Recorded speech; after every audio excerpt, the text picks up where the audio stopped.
ఎంతసేపు నమో వెంకటేశ నమో నరేంద్ర ఢిల్లీ వెళ్ళడం, నరేంద్ర మోడీతో దండాలు పెట్టుకోవడం, అక్కడక్కడ తిరగడం, మాకు ఈ రోడ్డు వేయండి, గ్రీన్ ఫీల్డ్ రోడ్డు కావాలి, హైదరాబాద్ నుంచి అమరావతికి నేను మా అబ్బాయి పొద్దున్నే తిరగడానికి రోడ్డు కావాలి, 20,000 కోట్లైనా పర్లేదు, ఈలోపు ఆ పక్కన స్థలాలు కొనుక్కుంటాం, పొలాలు రేట్లు పెరుగుతాయి.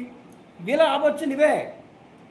హైదరాబాద్ టు విజయవాడ రోడ్డు ఉంది, మళ్ళీ వీళ్ళకి separate green field highway road కావాలా? ఎందుకంటే ట్రాఫిక్ లేకుండా తిరగాలి. వీళ్ళు ఫ్యామిలీ హైదరాబాద్లో ఉంటారు, వ్యాపారాలన్నీ హైదరాబాద్లో ఉంటాయి, హైదరాబాద్ నుంచి విజయవాడకి అప్ అండ్ డౌన్ చేయాలి. అందుకు వాళ్ళు గ్రీన్ ఫీల్డ్ హైవే ప్రజల కోసం కాదు, గుర్తుపెట్టుకోండి. చంద్రబాబు నాయుడు చేసేది ఏది కూడా ప్రజల కోసం కాదు, ఆయన లగ్జరీ కోసం, ఆయన ఫ్లెక్సిబుల్ కోసం చేసుకుంటాడు అన్నీ కూడా.